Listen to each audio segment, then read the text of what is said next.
Well, hello, and welcome to Kermaco Design. This is my stream that I'm doing outside of my ZBrush live streams, and I think this is the first one that I turned the recording on, so hopefully this one will record.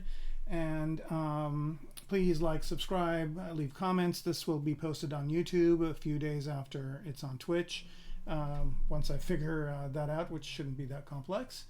And then if you are watching this on YouTube, like, subscribe, let your friends know, leave a comment. And also if you have questions and you're watching this live, you can ask me the questions real time in the chat.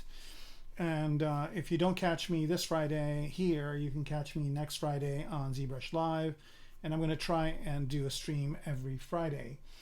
All right, with that out of the way, I usually ask people to let me know in the chat if you can hear me. If you are on Twitch and you are watching this and you can hear me, just let me know in the chat. I won't wait too long because I don't know how many people are watching and I just want to move forward. Okay.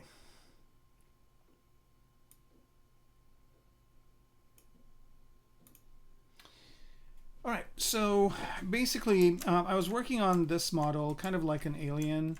And initially the face was supposed to be more kind of an alien, and I started that, but ended up not going that direction and kind of having more of a female face that I sculpted. But interestingly enough, I took that other shape and I let me go ahead and just go to this and solo it out so I can tell you the story about it. So then, I started modeling the face kind of on its own as a bust. And it started out as an alien. It started looking more and more like a dragon. And so it kind of started out kind of simple like this and then moved on to that. And then further on, I did a little bit of tertiary details. And then I'm like, okay, you know what? This is looking more and more like a dragon. And then, of course, why just do a bust if you can do the whole thing? What I did was I used the Zizu Velociraptor model. And you can find that if you go under projects in ZBrush, there's Zizu here, and they have all sorts of great animals and dinosaurs, etc., that you could use kind of as starting points. And I find even when I'm doing mechanical and hard surface stuff, I tend to go in here and pick from these. But anyway, so I got the Velociraptor and kind of posed it and contorted it to where I got this type of a body for the dragon head that I had, and then I developed that a little bit further and then just generated an adaptive skin, and I've been kind of sculpting on it since then. And I did have kind of a humanoid body at some point, but decided against it. So here is the dragon kind of, as a little bit more developed. I did sculpt a little bit more on the face, removed some features and added some others. I added teeth and eyes, which automatically really kind of bring the character to life.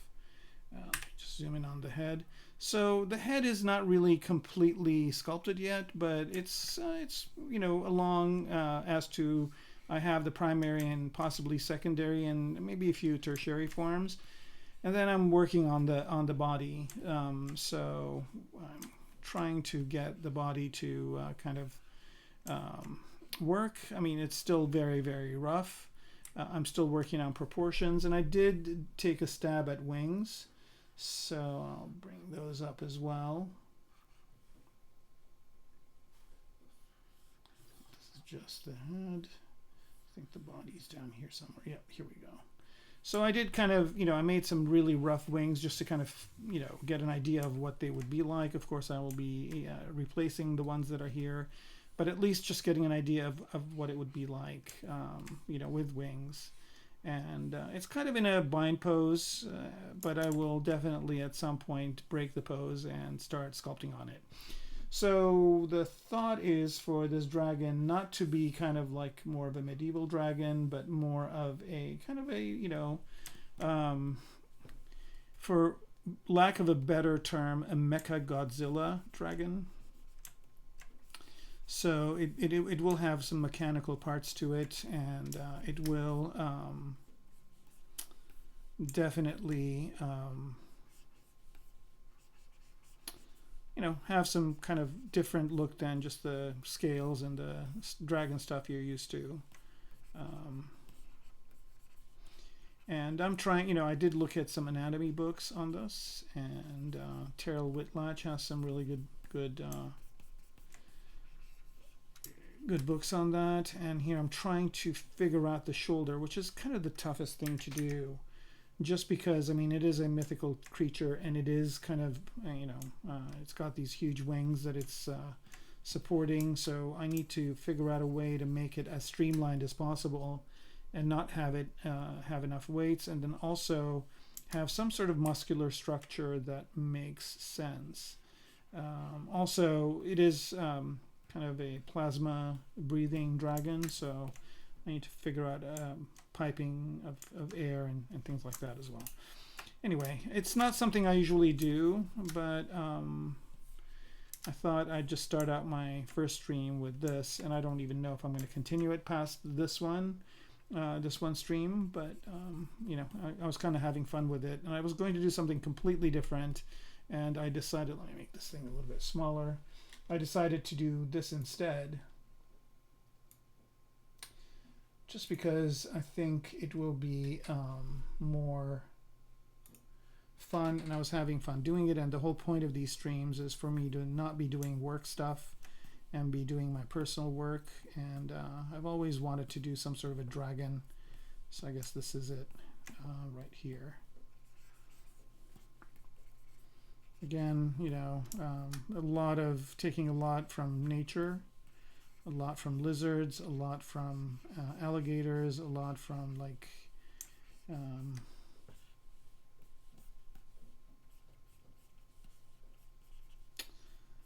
iguanas and things like that. I mean, and also going back in time, like dinosaurs like pterodactyls and things like that. And again, I'm just playing around right now, just kind of trying to get the proportions, the anatomy to work. I'm still not happy with this shoulder anatomy, and I have to figure out a way to make it work. The problem is that this is kind of an arm leaning back in a way, so I'm going back and forth between having it be like an animal where you know, this part here is the of course I will forget the terminology,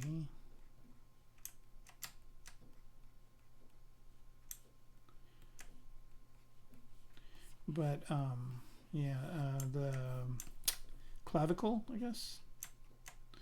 No, the clavicle's up here. Sorry, my mind is frazzled with not being able to remember this very important anatomical term. If anybody knows in the chat, chime in.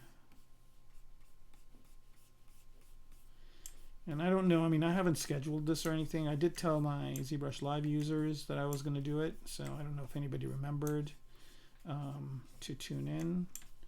But I'm trying to start an audience here on Twitch as well. I mean, I do have one on my ZBrush Live channel. I have quite a few, but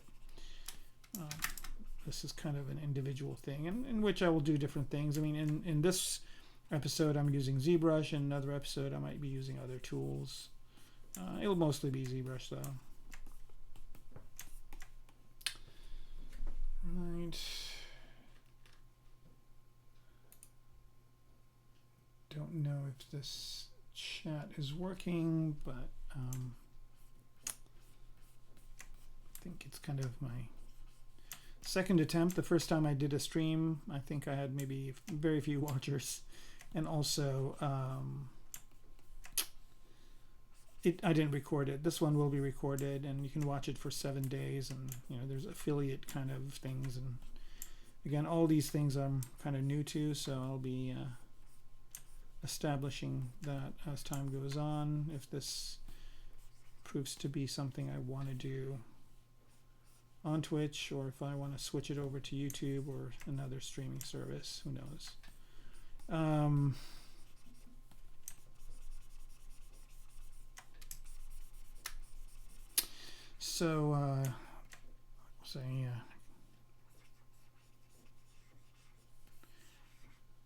I'm still kind of trying to remember that very important anatomical name of this bone right here in humans, which in animals is on the side.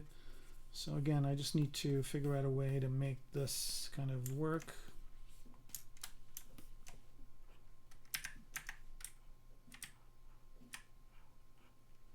And I feel like such a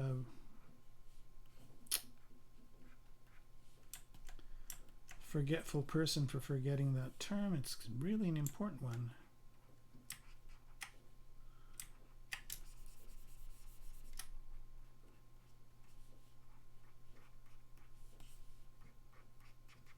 Scapula, that's what it is. The scapula. It's minus 10 points for me. But you know what? Not that big of a deal. All right, so yeah, I'm kind of liking the gesture of how this arm is going. And again, since it doesn't exist, I do have some freedoms. But then if for some reason this gets picked up by anything and it needs to be animated, I also need to figure out a way to, you know, that this thing will move, and it will move convincingly.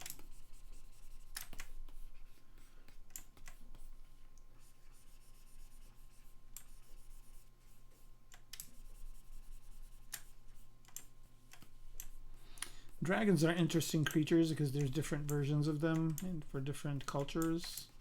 There's a Chinese dragon, there's a English dragon, and a lot of dragons sometimes they do have like they walk on 4 legs, but I want to make my dragon more like a bat, kind of. Its arms are its wings. I think anatomically this is kind of a little bit more convincing, and all the kind of the famous dragons, you know, current famous dragons are this type of dragon. The ones in Game of Thrones are like this. The one in Lord of the Rings was like this as well. So,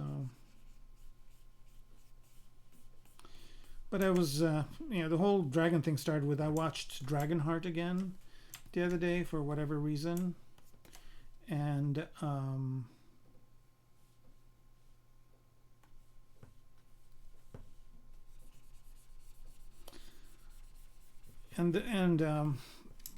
I think I saw it in Light and Magic, and I'm like, oh yeah, you know, I wonder if this movie holds up.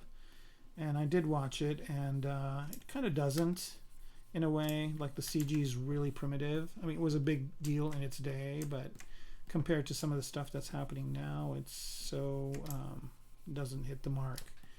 And I watched Light and Magic, and they were talking about like all the different things that went into doing this dragon and getting it to talk convincingly and all that. And that's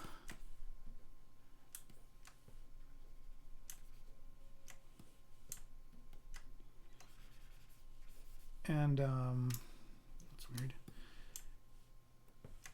But all in all, you know, overall, based on today's standards, it's really not that good. And like, the disappointing thing about something like that is that, you know, historically it was a very important thing that happened.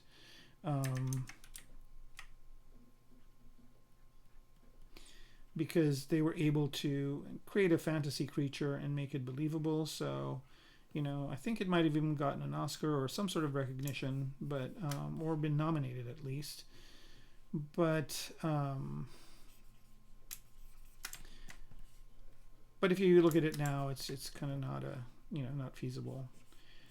But anyway, the reason why I brought that up is that the dragon in Dragonheart, the Sean Connery one, has the thing where it has the 4 feet and then the wings are on its shoulders, which is kind of an interesting thing. The hand here is probably going to need, you know, replaced, but I'm just kind of creating a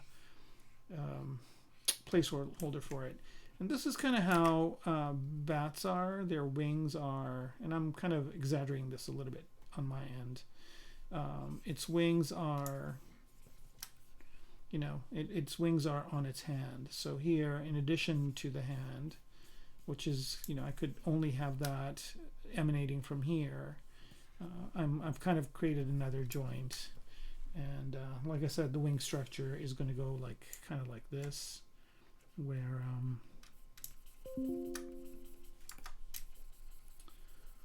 it's going to be attached this way. Again, this is not the final wing. This is just something I've put in place just to kind of test out what the wing would look like, and I will do a better version of it, retopo it or something to get the correct wing.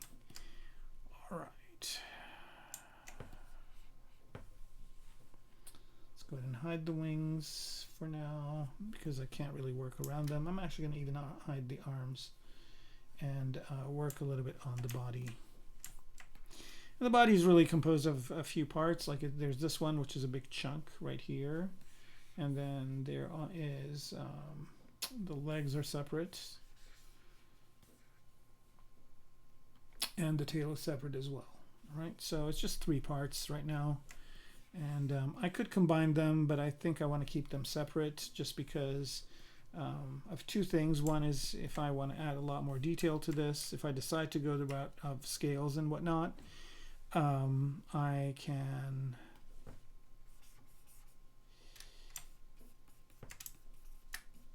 will have the resolution, and the other reason is because it kind of creates convincing folds. So here, if I kind of place this fold like that, since it's a separate piece, it creates a kind of an interesting kind of separation.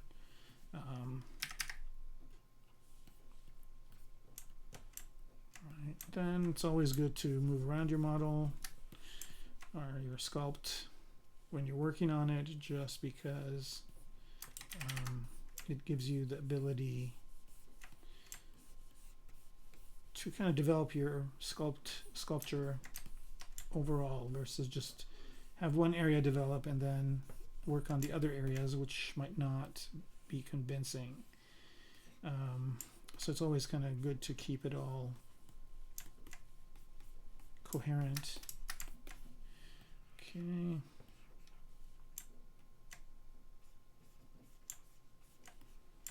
I'm trying to do my best here not to do any tertiary details and just stick to basic form.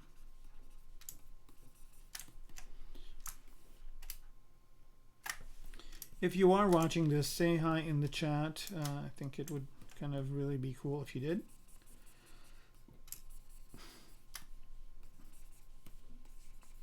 Because I think I can go to Twitch and find out how many people are watching, but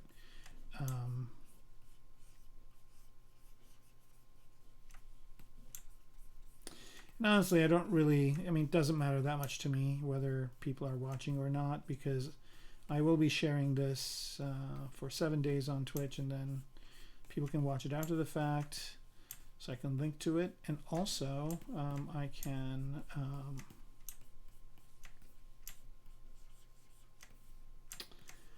I'm going to also share it on YouTube, on my YouTube channel. And I was going to have this be more about my kit bash kit, but maybe I'll do 1 or 2 later at the end if I get bored of doing this organic form. All right, looks okay. All right, let's jump to this part again. All right, I just switched to dynamic subdivision. I just need to see if this is going to work from this angle. Looks pretty good. I'll go ahead and save real quick just to make sure we don't lose any of the work we did.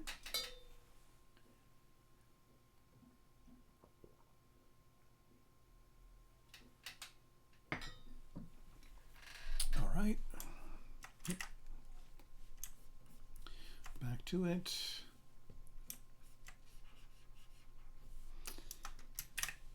Trying to find the form. And by the way, these are all Dynamesh, so I will, I can just continue to Dynamesh them.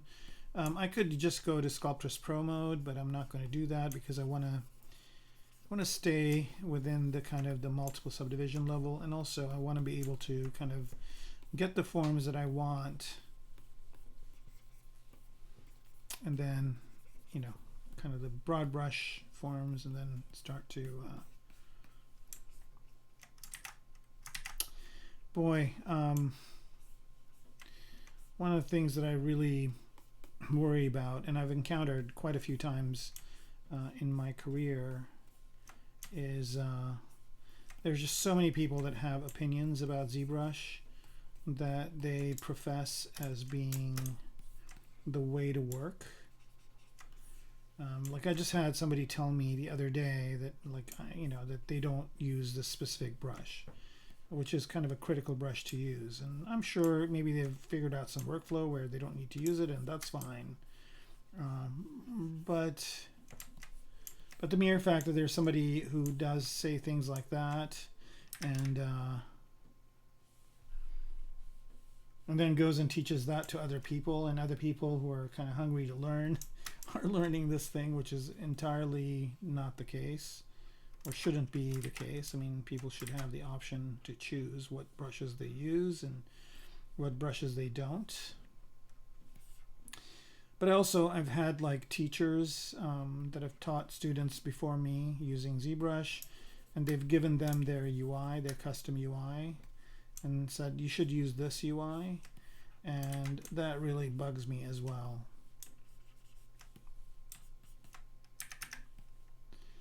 Because that teacher is lazy. All they need to do is teach the students how to make their own UI, and that way the students can make their own UI and create their own way of working. Now, of course, that's not how this thing kind of works in the workforce. It kind of bugs me because ZBrush is usually taught as a tool to do organic sculpting. There are very specific capabilities of it that are taught, and a lot of its power features are not. And if they are, you know, that's not the main focus of the students.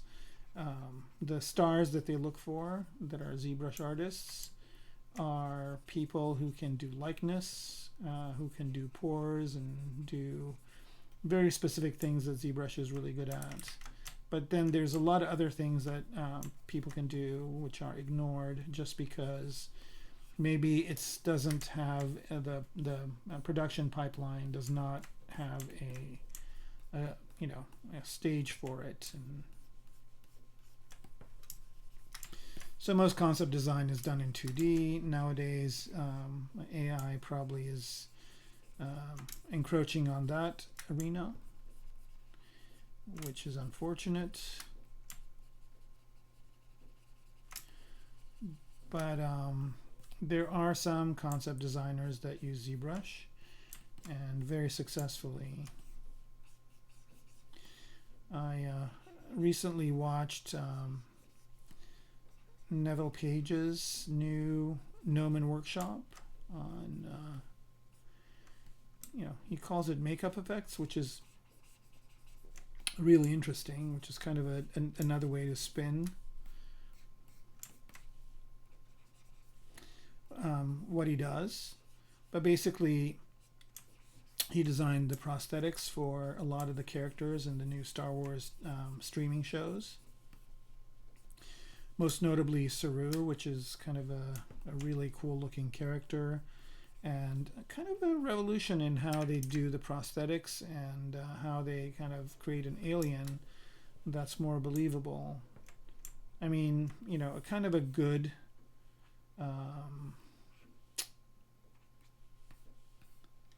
chronology of, you know, special effects is Klingons. So if you watch the original series, Klingons look, you know,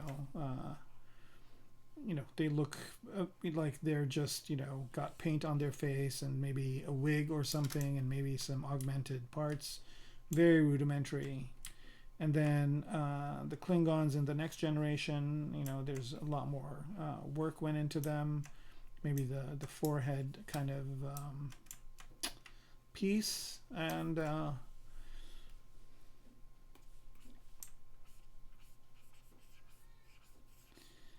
And then, of course, in the new series, and Neville, and in the movies, Neville worked on a few of those. They took on a different form, and in the latest movies, they were really spectacular. But they were not CG, of course. They were all practical effects. But a lot of CG was used to kind of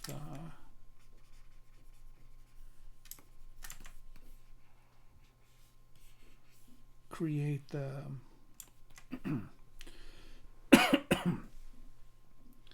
masks that the actors were wearing. All right, so here I'm kind of getting an idea of separating out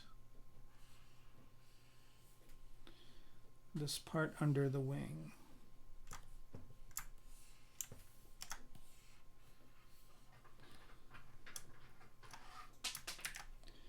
Right, and I think the way I'm going to do it is just use my Extract Pro here.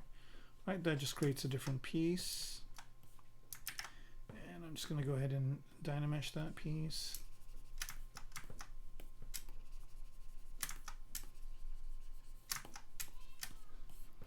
Right, and then let's see.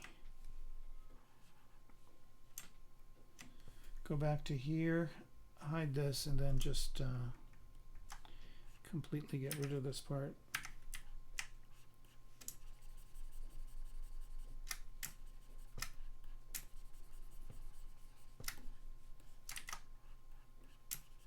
So it's more like an arm.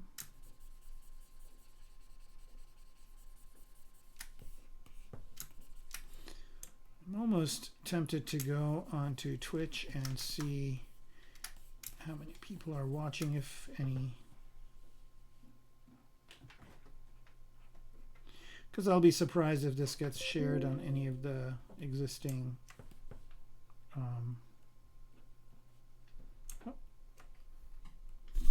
my cat decided to visit. There is her tail.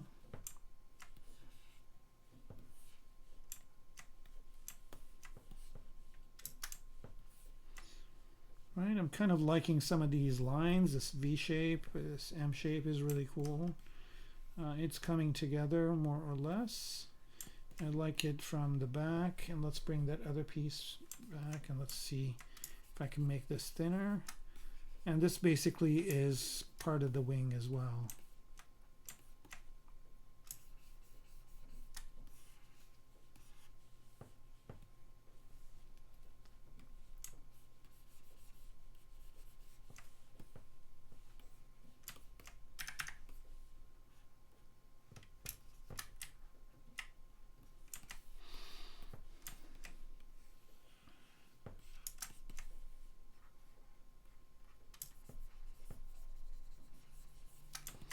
All right, so that's good. Let's see, what should we focus on next? I'm kind of not very happy with the way that this arm is. I'm going to go ahead and augment it. And it's so funny, people watching this will be probably surprised that I'm doing something organic, because it's not something I usually do. And here, just from a weight perspective, I'm trying to make these as thin and but robust as possible. It's kind of a tough thing to do.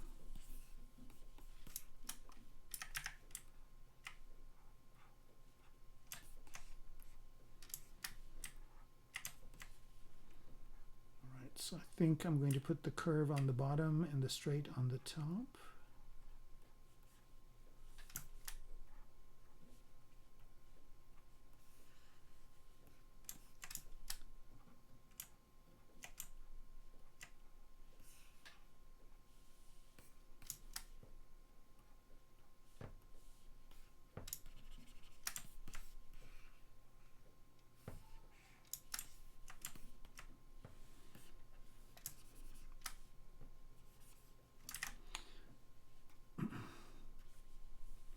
And again, these kinds of refinements really make the future work a lot more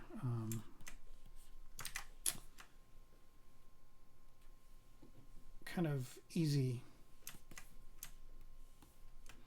I'm not really going to do any work on the head. Maybe I will. I don't know. I've been working on most of the body this whole time. Maybe I should give the head some attention. Yeah, see, I'm starting to get into veins and secondary forms and stopping myself because this is not the time.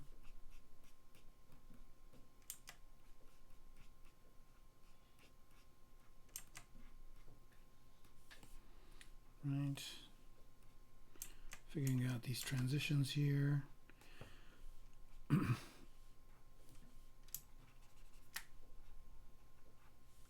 right.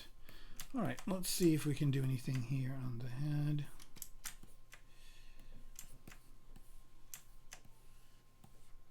I think for the most part it's good. I've put a bunch of teeth in here. These aren't probably going to be the final ones. Maybe some of them will. But I did put kind of a pseudo mouth in here. I think that's good. What I wanted to do is I wanted to see if I could explore taking these shapes. Let me separate these out. And making a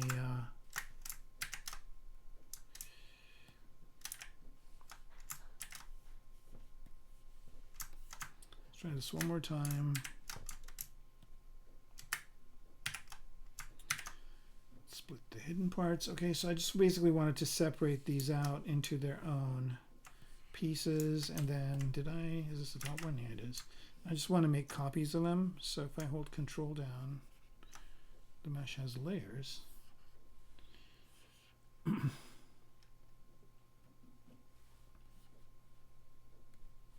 Just bake all these layers and then I should be able to do it now. Okay. And I'm just going to see, these are going to be kind of the scales, but they're going to be different than normal dragon scales.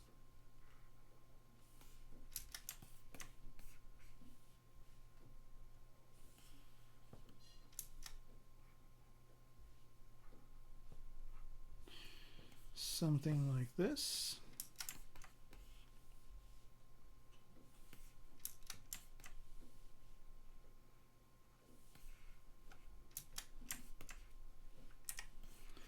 Let's do one more.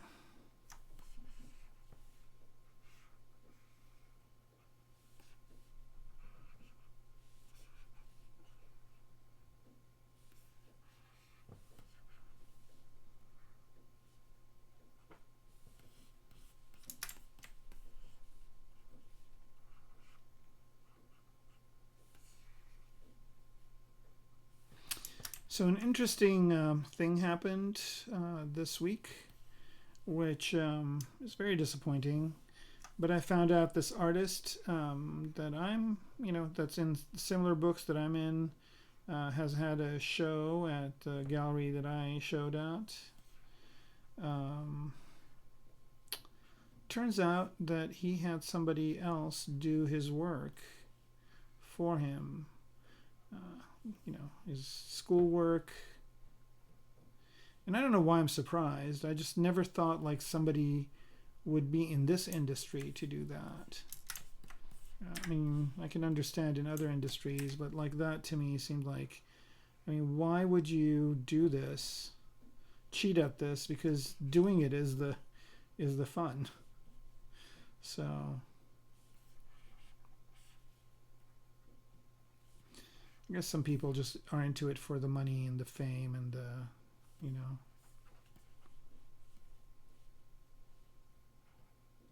But man, that means they're so insecure. But, I don't know why I'm surprised, because it is definitely something that happens quite a bit.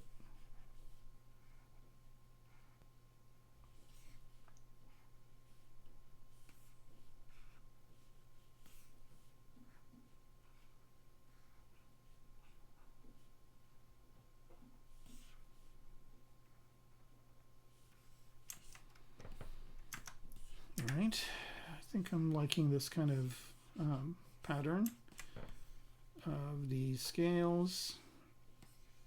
And I'll probably, have these throughout the dragon.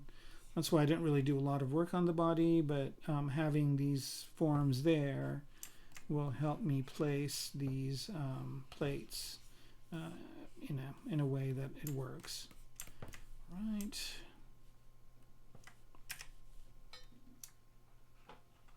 All right, so now there's quite a few of them in this one piece, so I think the best way to separate these, are they different polygroups? They are not. Okay, so I'm just going to go ahead and this is a nifty trick for those of you watching for tips and tricks. Here's a really good one. So what I want to do here is I want to separate these out in pairs, right? So yeah, I can mask select each one, but that will take too long. So what I'm going to do, and this is like one of those YouTube or Twitch or TikTok videos where it says don't do this, like don't separate it out this way. But a better way to do it is you just go into polygroups. So this would be the instead do this part. And you basically just go ahead and say auto groups, and what that will do is it will group each one of these its own grouping, and you can't really see them. Here we go. So it did it do, I don't know if it did the reflection, but it doesn't matter, because what you can do now is you can just go ahead and say mirror and weld in X, just right here. Okay, so now I know for sure that they're the same, and then I'll just split the groups. Go to split under here and split, group split, there it is. Always okay. All right, so now each one of them is separated out, which is what I wanted. And now I can go individually, and like if I want to create more, I don't have to deal with the details. I'll just go down to this one. And I'm going to go ahead and orient my gizmo in such a way where it's easier to do the placements. And right now I'm just kind of exploring having this be all over his body. I haven't decided that that's what I want to do, but it would be cool. It would be a cool effect if possible. So this is a little bit of experimentation. And see, they're the kinds of things that you can do in 3D that in 2D, I mean, these are explorations that you might not be able to do. You might just kind of go in a direction, or if it is an exploration, it will not be as opportune or as kind of interesting as this. Especially if you're designing a three-dimensional character, like a game character that's going to move and be viewed from multiple angles in a movie or a game. If you design this way, and you are a good designer, you basically can get a good idea of what this is going to look like in 3D all around. Okay, so I created 3 of these, which I didn't want to do. Let's go ahead and move this in. And I'm going to use the same trick with this once I'm done with it. But now I just need to figure out how this looks more like a scale. And I think a rule of scales is that there's one overlapping the other. So I'm trying to get that here somehow.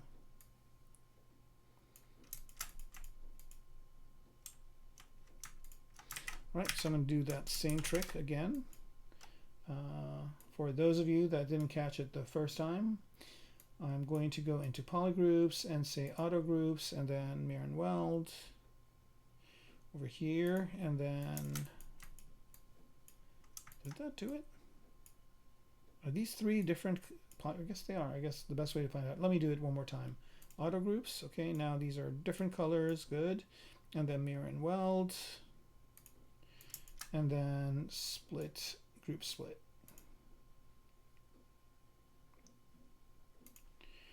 All right, this is the one I want it to work on.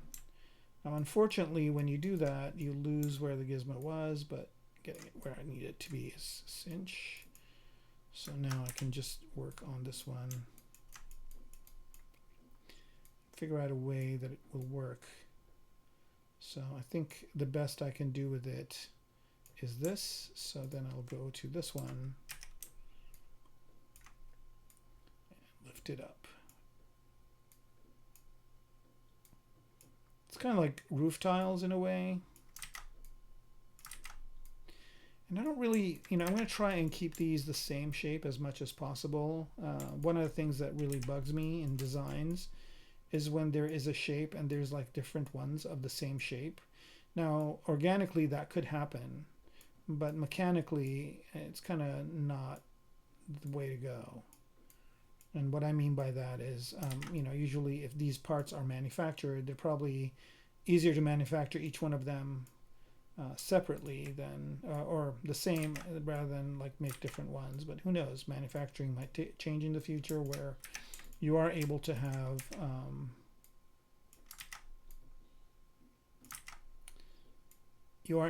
variations of the same shape, like if you're 3D printing them or something like that.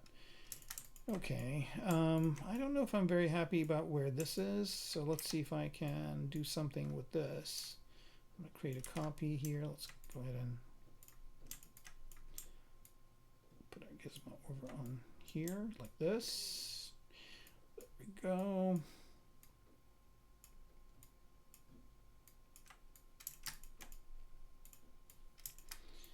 Right, and then just move this over to here. Oh, did I lock it? I did pin it.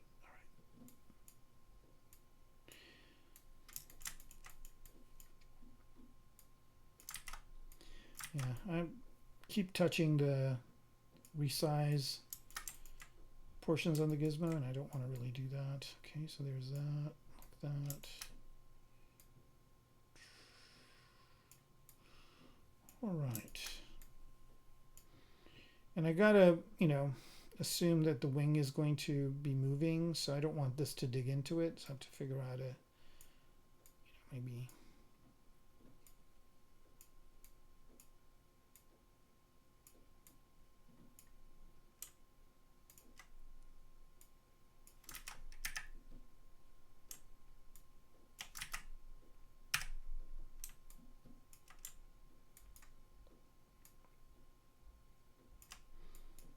Okay.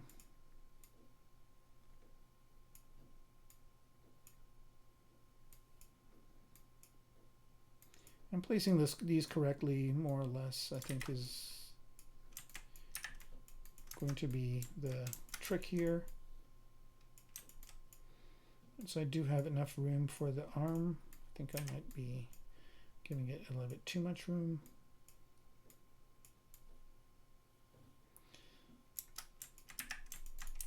Looks like we need another one of these just right about here.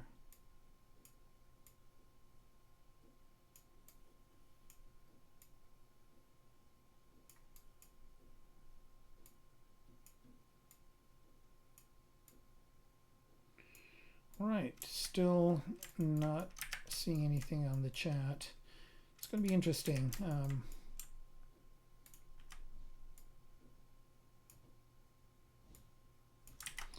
This is my first ever stream individual. Well, it's actually the second one. But if somebody is here, then they can boast that they've been to the first one. If that has any currency ever. Probably not, but hey, you never know.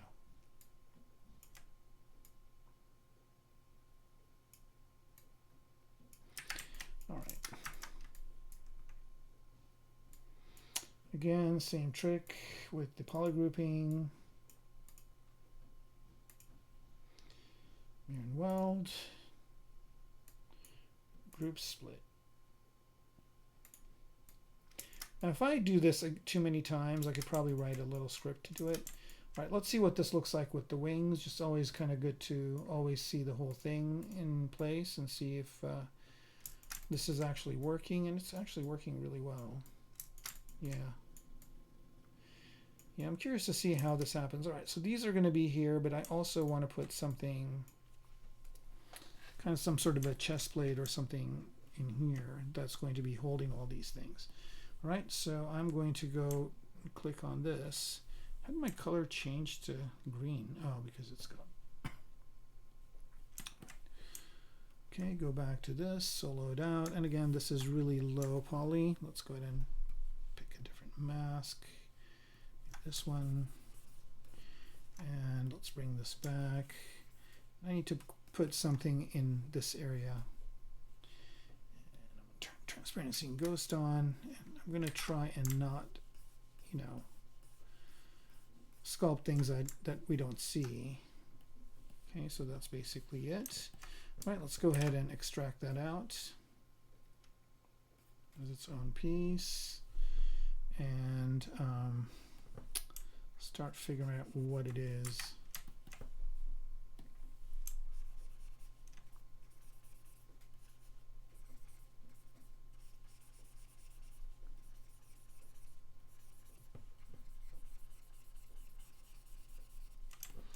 I know probably if anybody knows me and knows my work is probably looking at this and going like, what? He's making a dragon. What is that?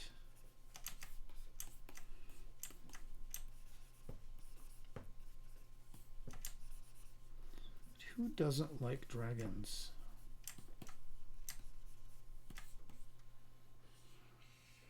Yeah, that works. Let's see what that looks like. Let's dynamesh this thing at high resolution. Right, another thing that might make it stand out is let's give it a different color.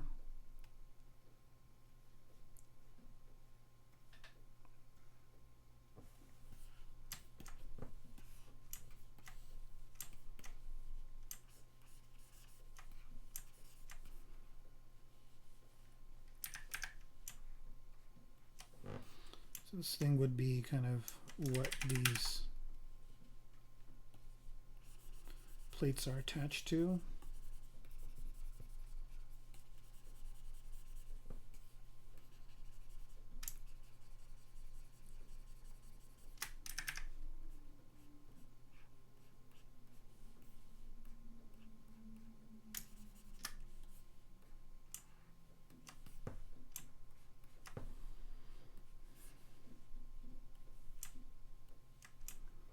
Here I'm just bringing them forward, just attaching them. Again, another thing where if you're designing in 2D, you know, a lot of these things will have to be done by people that will get the 2D image and try to figure out how to make this stuff happen. And they'll have to work with animators and all that stuff and figure out how the animation will happen. But if I'm designing this in 3D, and if I am speaking to the folks who are going to be animating this stuff, the earlier the exposure I have to these people, the better it is to figure out whether the stuff works or not. And I think, you know, barring what AI will or will not deliver, I think that for kind of the really super high quality movies and kind of, you know, big, I don't want to say big budget, but movies that basically have the sufficient budget to portray the best possible version of something, I think this is kind of the methodology that's going to be used for that. An example of that would be, you know, like it would have been horrible if I'll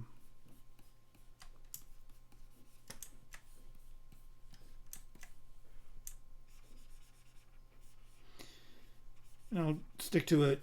Dragon story. It'd be horrible if the dragons in Game of Thrones were not good. Like, I think that would, I mean, the acting is really great, the story's super cool and everything like that, but if those dragons looked fake and hokey, that would have killed that show. I mean, they were so good that the follow-up is like all about dragons. The Game of Dragons, or not Game of Dragons, but the House of Dragons. There's some really cool looking dragons in that one. All right, so there is the chess piece of this guy.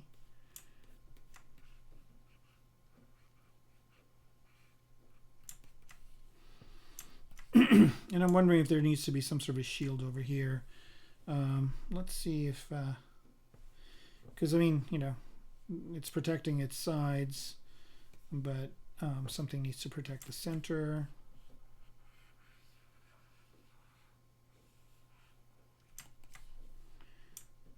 For that,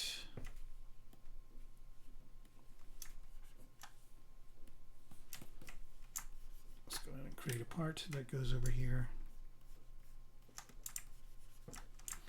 This is so weird compared to my other streams that I do, because usually in my other streams there are people talking, and in this one, since it's the first one, it's quiet.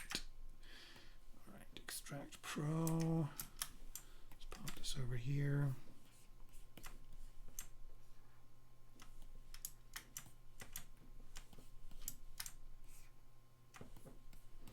I think it's really, you know, just based on, I'm kind of, my mind's going back to that guy who hired other people to do the work for him. And I think it's important for artists that are really good artists, that kind of profess to be amazing people doing work. I tend to see that a lot of those people that are kind of on stages talking or whatever, they don't show demos. I mean, really good ones do. Like, you know, if you look at Craig Mullins, for example, he's always doing demos, proving that what he's doing is real. And but there's so many artists that just don't do stuff. They just talk over stuff, or you know, they're like, oh yeah, I'm the guy who did this, but here's another artist to show it to you.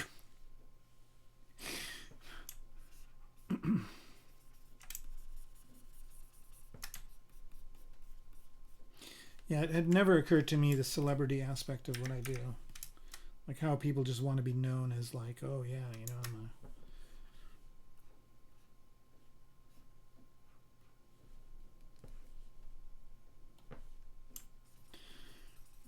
the things I wonder about is like, do they believe themselves? Like, do they believe they are the person that they're making themselves out to be, or do they even care? Probably not.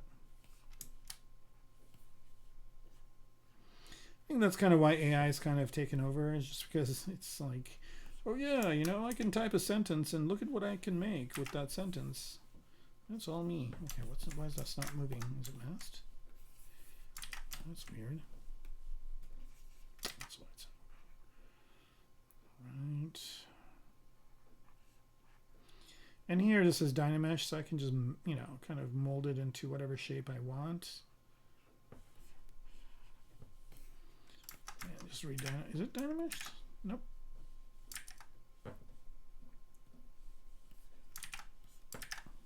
Let's accept it first of all, and then Dynamesh it. Let's get a little bit of resolution. There we go.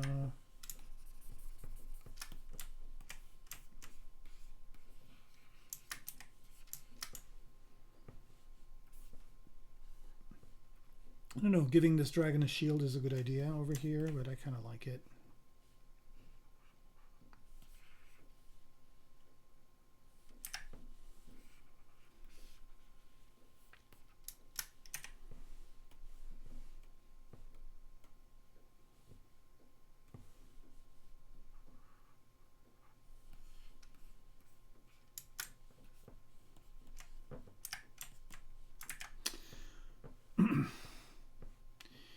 I guess, you know, I mean, I shouldn't be surprised. It's happened quite a bit in history. Like, you know, I doubt anybody would want to watch Andy Warhol paint or sculpt.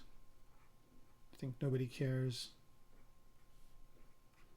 They just care that he's this big artist and he's got these amazing ideas, and his work is, you know, like if you have one of his pieces, then, you know, you are a connoisseur and a collector, and it's an investment. You know, it only goes up in value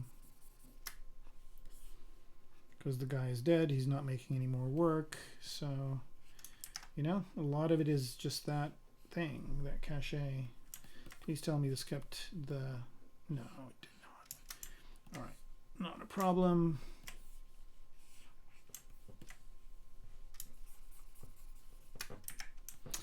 I mean, don't get me wrong, I definitely think the guy had some amazing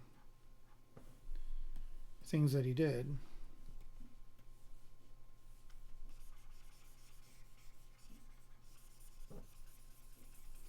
He did establish pop art as a feasible form of art. But again, how much of it is him and how much of it is the ecosystem that capitalizes on the work?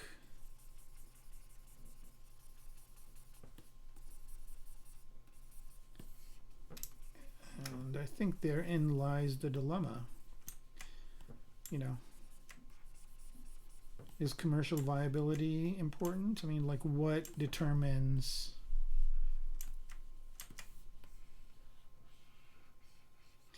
right, this is cool, but I don't think it should be one piece. So I'm going to separate it out into 3.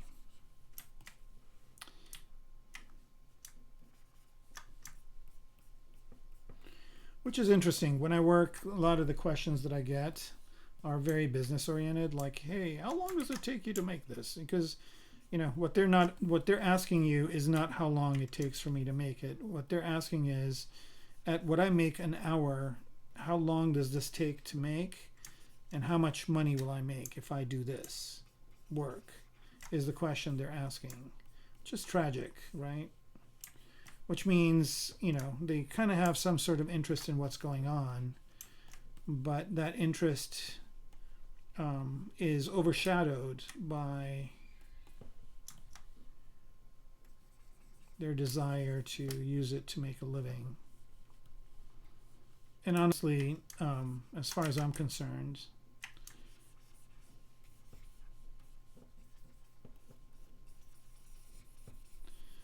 the hours that you spend on it are not what you should be billing for. You should be billing for the quality of what you're creating. But quality is relative, and there are a lot of tasteless people in powerful positions. So, hey. All right, that's the first piece. This is the second one.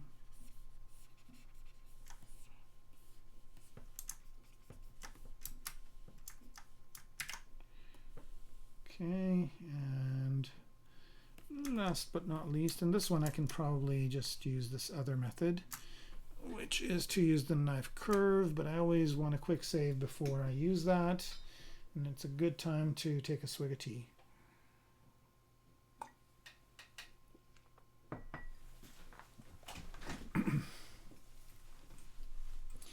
All right. So I think I've gone for about an hour on this dragon, and what I'm going to do is spend a little bit more time on this. I'm still enjoying myself with it, and then after a while I'm going to go ahead and switch over and make some cylindrical shapes with my kit bash kit, which essentially is why I started this not podcast, but this Twitch stream.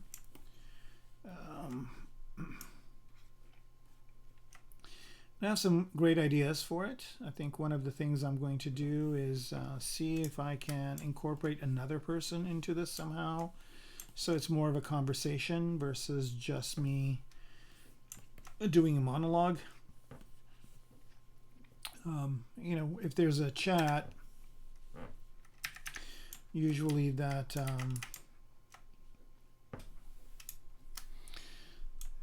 that creates a little bit of dialogue, but I do realize that the monologue aspect of it could get old quickly. All right, so I do have these chess pieces for this dragon.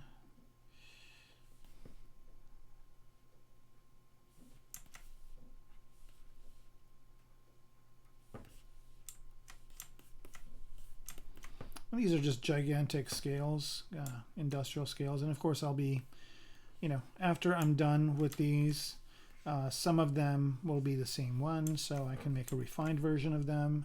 And then the rest are going to have to be made individually. So right now I've got 4 different types maybe, and these ones in the back are different as well.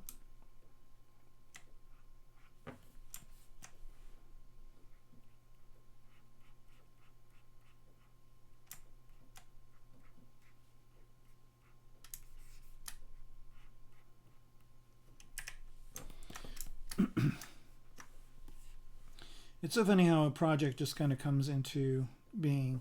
I mean, I didn't think I was going to make a dragon. I wasn't really planning on it or anything like that. And it's interesting how, like, while I was watching something and just sculpting away, I made a dragon, and now that's the subject that I'm going to work on. And you know, a lot of these subjects just come into reality, and sometimes I complete them, and sometimes they just go back into the, you know, they go into a folder and just sit there in a certain state, waiting to be finished, if ever. You know, I don't know if I will work on them again or not, but I do have quite a few projects that I've started that I eventually want to finish, but my attention span moves on to something else, and but I do have quite a few pieces that I've gone back to, so I do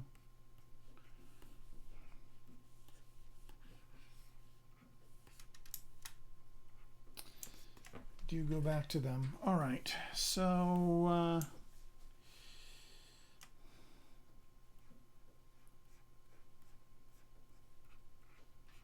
just trying to see what would work best over here.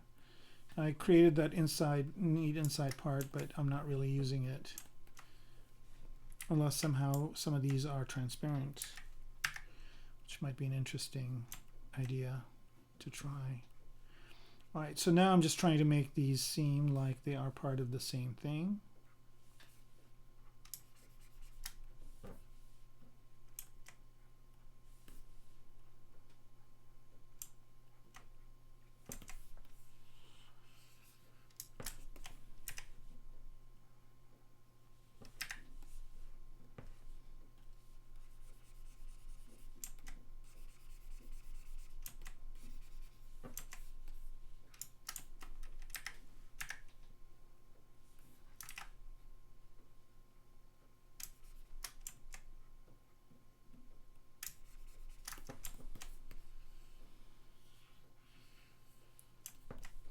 All right.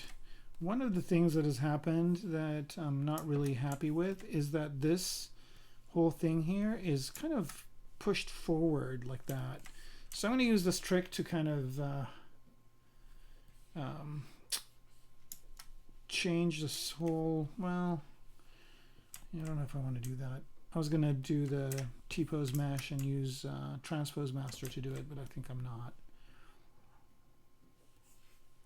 By the way, I should let everybody know here that a lot of what I'm doing here you can do on the iPad version of ZBrush as well. It's becoming very feature parallel with the desktop version in a lot of ways. So if you do have an iPad and you haven't tried ZBrush on there, it's pretty neat.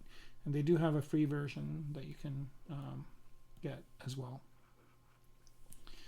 All right, I think that the angle of this is going to be a challenge.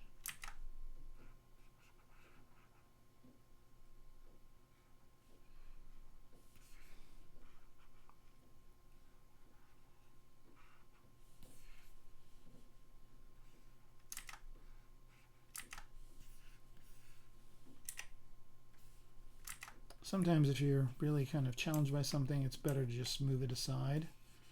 And all right, so what I'm trying to do here is I'm trying to get these pieces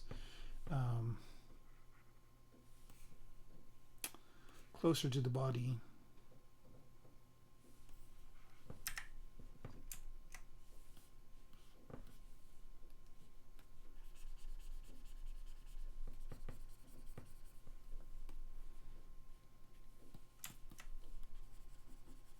Just knocking this back. And I'm just using a variety of different brushes to do this, and most of them are over here in my Wacom menu that comes up. And that's not a ZBrush issue or a feature. That's a feature of the Wacom tablet. And one of the reasons why I continue to use Wacom. I do have a SenseLabs display as well, and it's really, really good. But I tend to use this one more because it doesn't have a radial menu, but they've said they're going to develop one, so we'll see how that goes. I know there's a third-party radial menu app, but I found it to be difficult to use, and you know, I don't want something where I have to program it. I'm sure I can customize it better to what I need, but on the flip side, I'd rather spend the time doing what I'm doing right now than figuring out how the coding of that thing works. And also, I might change my workflow or whatever. Investing a lot of time in something that is programmable is kind of not a good idea unless it is, it gives me some significant advantage, which right now it does not.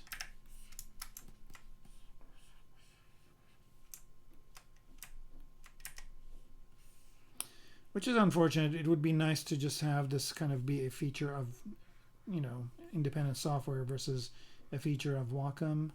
But on the flip side, Wacom can use this as a advantage that they have now, which is the ability to use the radial menus.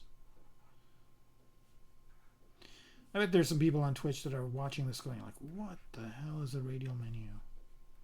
What's this guy doing? How's he doing this with the dragon?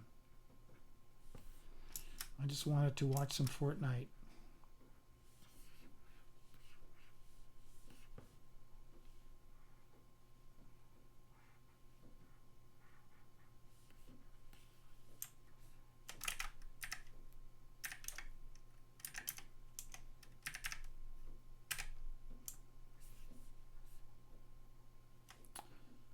All right.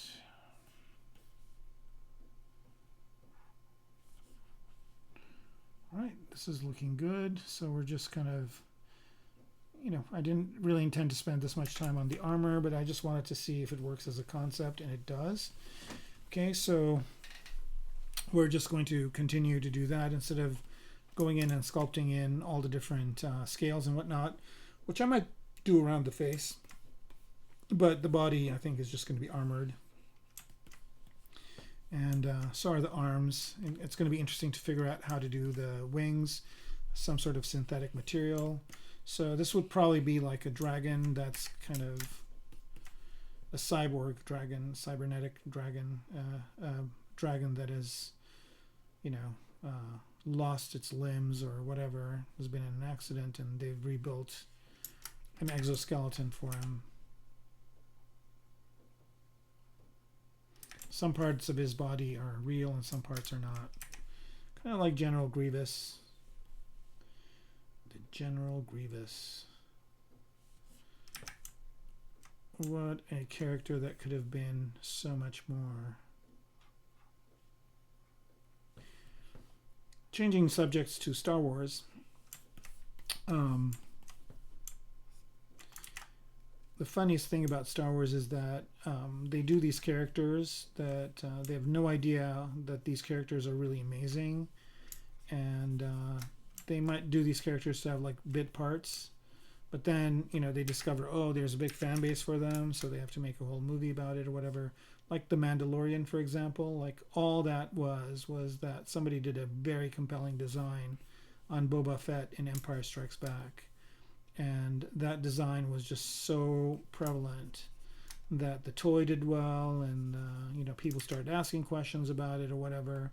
So then eventually, not only did it create a whole other series and a whole other character, but brought that character back as well quite a bit. to the point where like the entire clone army was based on that character.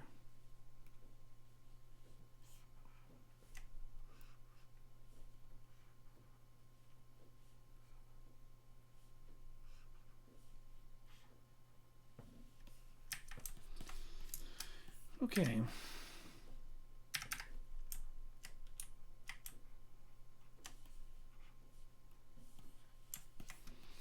All right, I think this, I'm liking this kind of top part, and I don't know if I need to make as many of these on the bottom, like this one.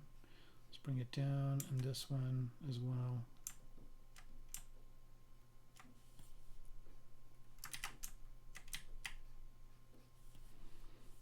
Right.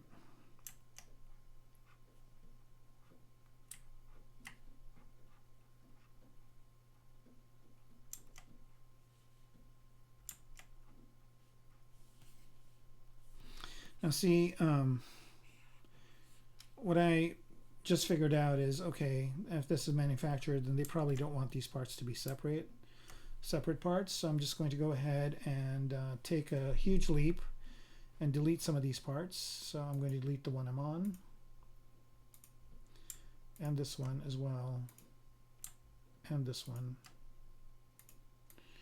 And the reason why I did that is because I really am liking what I did here in the middle. So let me give that thing some thickness and make it into its own thing.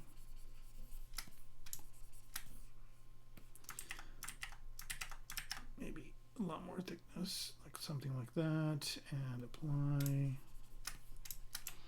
And again, some of these I might retopo, I might redo. It all depends on what the output of this is going to be for me. Right now, I'm just working on the concept of it. I haven't decided whether this is going to be in a game. I haven't decided if this is going to be in a movie. I have not decided if this is going to be in a VR experience, or if it's just going to be in like a 2D cartoon type thing. So, but right now it's just, you know, it could be concept art, but right now it's just kind of a piece in motion. Right, and the reason why I deleted the other ones is I kind of like what's going on underneath here, but also I could just peel off another copy of this thing by using control, and then just yeah, that looks much better.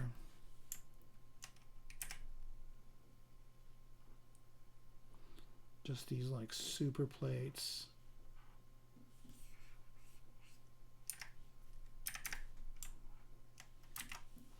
that protect this dragon when it's doing its thing. All right, so I seem to have destroyed symmetry here, which kind of sucks, or somehow moved it off center still. I think this is where it fell apart. Okay.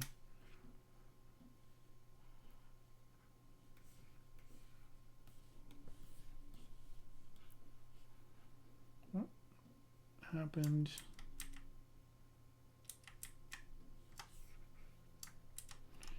Okay. I think I went all the way to the point where I didn't have the copy. What if this went here?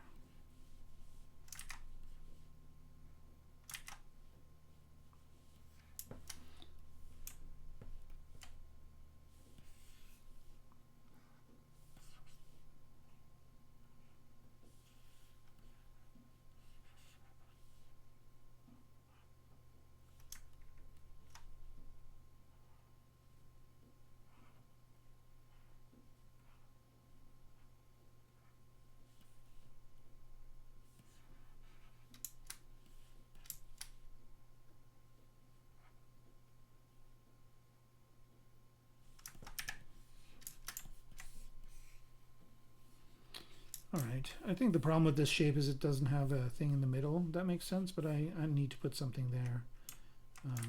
Not a big deal.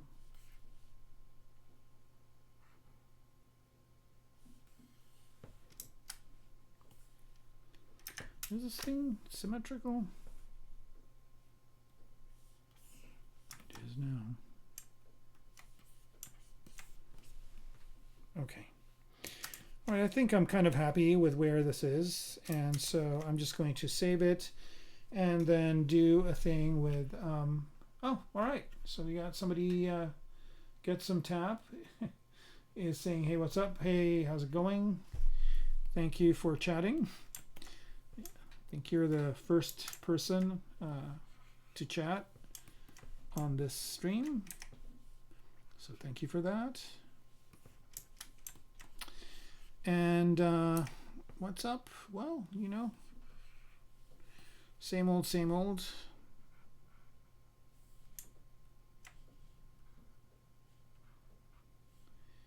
My industry is going through some new changes, and I think everything is going through some changes on certain times. I guess that's what's up. And trying to make the most of it by spending a Friday evening creating an interesting dragon sculpt. What's up with you? I am just creating a dragon. I think, did you just, yeah, I guess you just came on. Yeah, I'm making a dragon. There's a whole story as to why.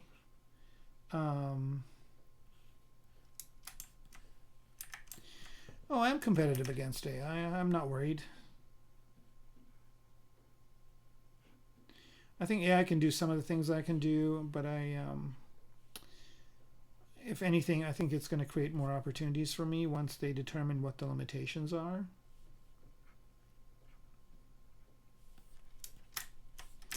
And I think that's coming up very soon. I definitely think there are some areas where it can do a lot of functions, but I think, you know, I think a lot of directors don't understand what the limitations are going to be. I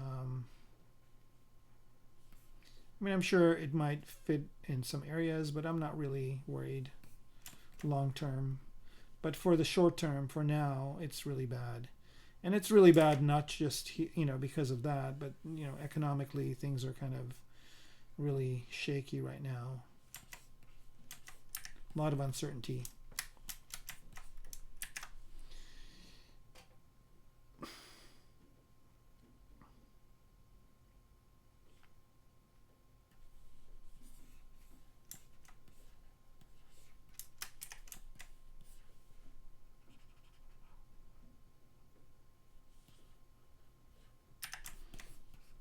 I think the Shopify CEO said something like, you know, every new hire, you have to prove, if you want to hire somebody, you have to prove that AI can't do that work.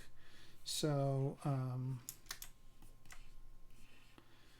at some point, whatever that work is needs to be done. And if AI isn't doing it, or they're figuring it out how AI is going to do it, it just,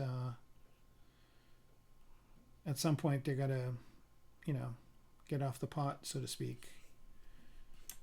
And do something. All right, I kind of said I was done, but I'm continuing just because it's so much fun. Moving these pieces into place. Figuring out a good way for the armor to work. I mean, I'm not doing the scales and whatnot, which are really fun to do in ZBrush because they're just kind of sculpting. But on the flip side, I am figuring out a way to defend this thing and have it be mechanically feasible. All right. So it's got some serious armor plating. And I think at this point, once again, like I said before, I'm going to save this and then go to my kit bash kit.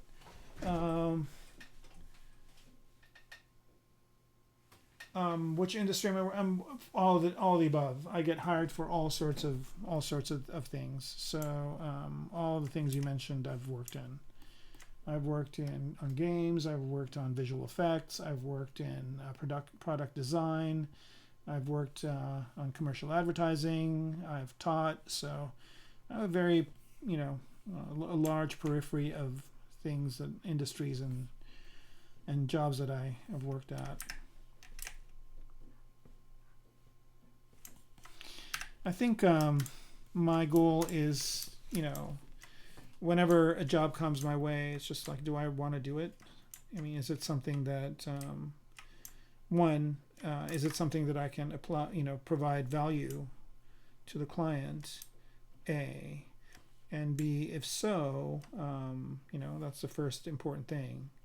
Because if I can't provide value to the client, then it's pointless for me to take the project on. And then the second thing is, is it something that's interesting? Is it something that is going to, have me discover something new, or is it going to challenge me in a way that I haven't been challenged before? Am I going to learn something while I do it that's going to make me more valuable and be able to provide value to the next client? Or is it just some, menial thing? And if it is some menial thing, I usually pass on it. And I've had, I used to do that a lot more than recently. And recently work has kind of been a bit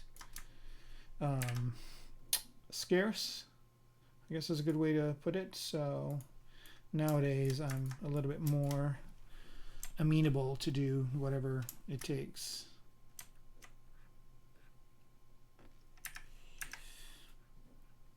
But again,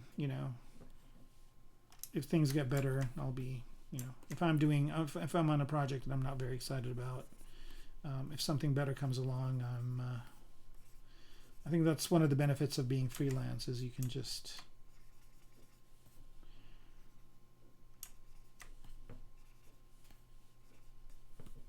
not continue. I mean, I won't leave the customer hanging, of course. I'll definitely put it at a point of, get it to a point where somebody else can take over. But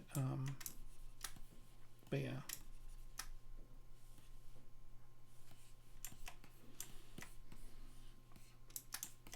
I kind of like this angle I gave him over here. All right.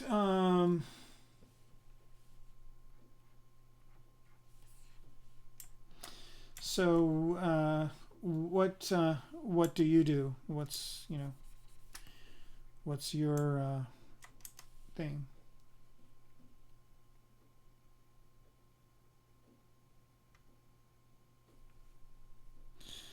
Yeah. I mean, customer expectations are that's an interesting, thing.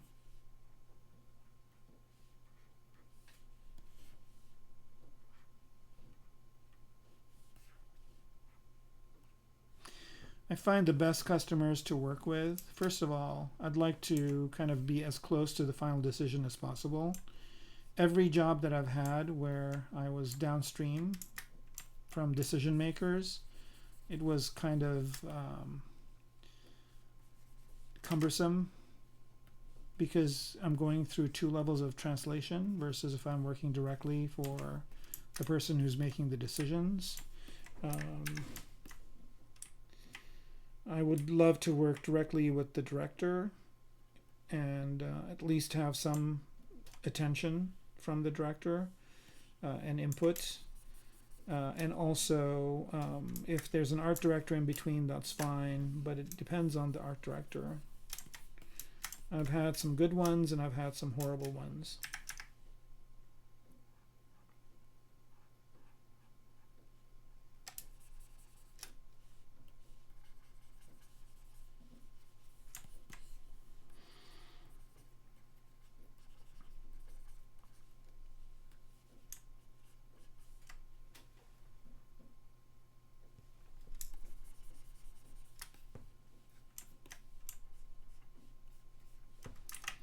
Well, I mean, customer expectations are customer expectations, but if they're hiring you for a reason, I mean, why would a customer expect somebody who is a great creature designer to do something completely different? Like, if their expectations are that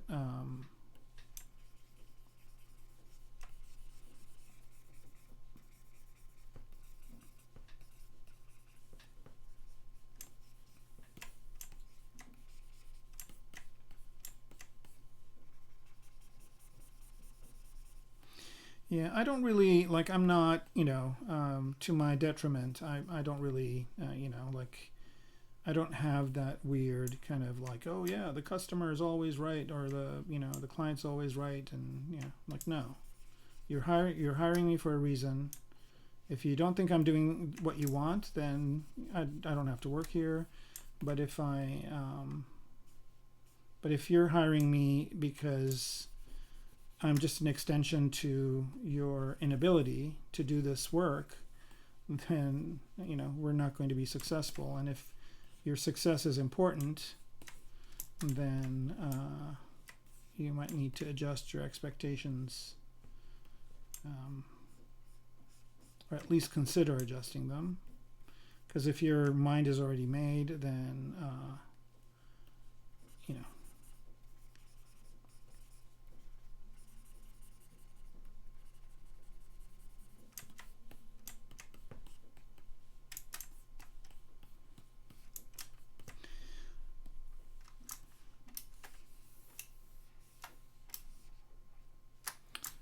shit.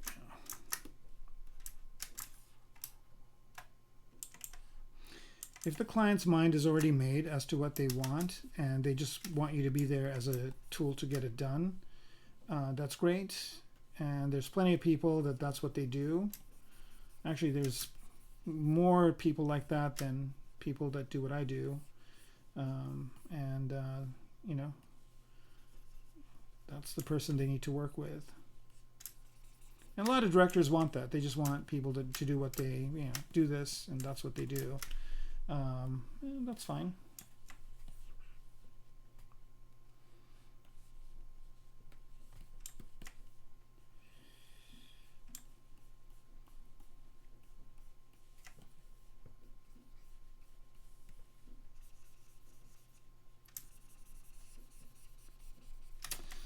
For example, I recently worked on a pitch with a director, and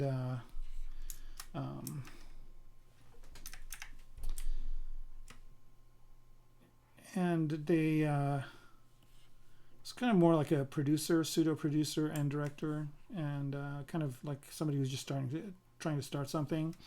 And their opinion, in the look they wanted, was very specific, and my idea was a little bit different, and we actually did find a middle ground in which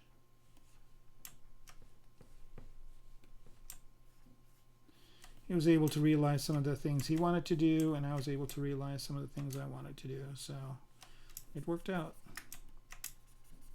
But there are times where I work with directors and they're just like, or producers, or art directors, whatever, and they basically treat me like a task-based person, which is kind of underusing my capabilities.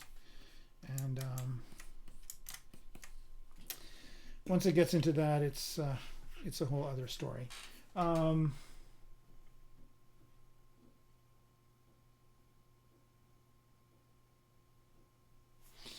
Yeah, I don't know. I think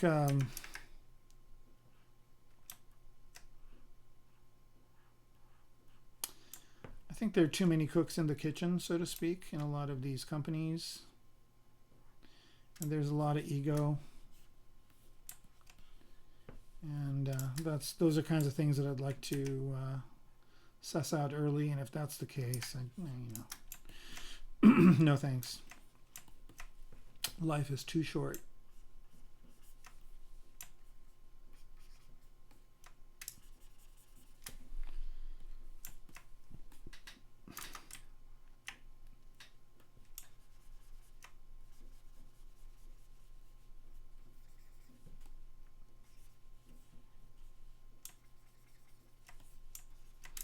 I mean, a good example is Jonathan Ive, right?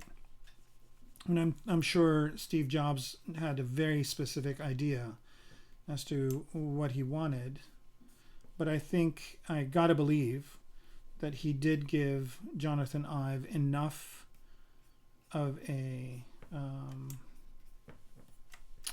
enough freedom and enough decision-making power to design the things that he did, and the result of that is a very successful design paradigm that has established Apple as a design company. And realistically, I think that that's kind of their strongest suit, is their designs. And I mean that for software and hardware, that they do care and spend time in it. So I gotta believe that they do empower their designers and value them. And it's also a really great story where you had, somebody like Steve Jobs basically running the company successfully, and then have, John Scully and Aiello or whoever the people were that came back afterwards. They tried to kind of change the company into something else. So they had like 50 different computers, 50 different types, and they really confused matters and really brought Apple to the brink of being gone. And when Steve Jobs came back, he was able to reestablish the company as, the company it was. And a lot of the things that he did were very design oriented. And being at Microsoft at the time, I kind of envied that, because Microsoft is not design oriented at all. Brilliant computer scientists, but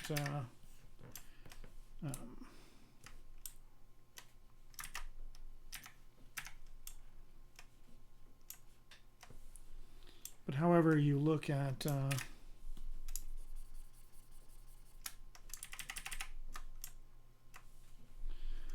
their okay, why is this not bending correctly?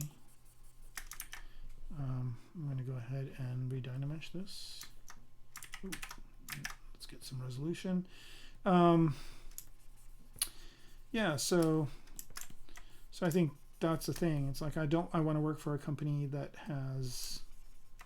values design, that values the designer's input, and I need to work for people that can look at my work and determine that I have a certain design aesthetic and I have a certain work ethic that basically will work with the way they want to work.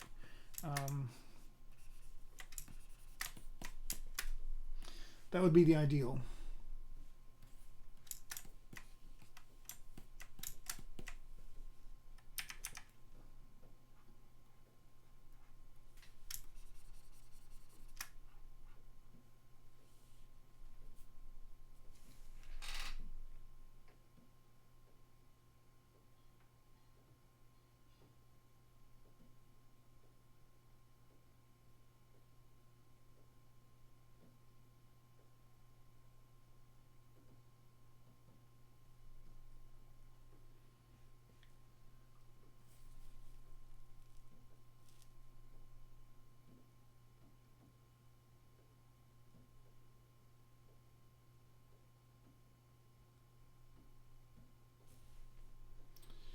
Well, I think I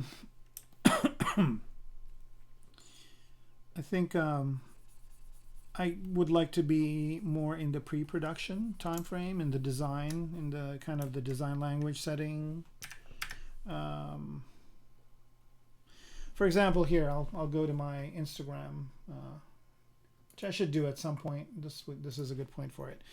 So if you look at my Instagram, for example, I mean, here's an e-bike that I designed, right? So if you are installing the new ZBrush, you'll see it in the install screen, right? It kind of pops up, right? So like if I'm working for a company and they want me to design an e-bike, and they're industrial design company, right? Like if they see this image and they go like, yeah, you know, we want somebody to design something like this for us, then I would be a great person to do that work because I've done it before and I do have an idea on how to do it and whatnot. But if they want me to design, you know, a Harley, you know, I'm not the guy for that, right? So if they're going to design an e-bike, they're starting from scratch.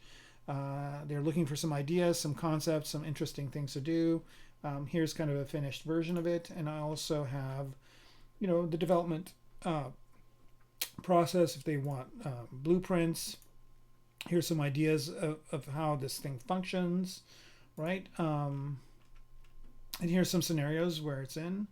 I think this one has some scenarios where it's in a kind of a garage setting, and I've got scenarios where there's a rider riding the bike in a kind of a futuristic setting, right? And it just kind of gives an idea of how this thing would look and what the functions of it are and whatnot. So, you know, if they come to me and their expectations are like, well, you know, we are Harley Davidson and we want, you know, a bike to look like a Harley, this is not a Harley. I mean, I could see maybe, not that they're a very popular company right now, but Tesla would hire me to make this for them because it kind of has some geometric shapes that kind of go with the same vibe as their Cybertruck. Or somebody who wants to compete with them, right?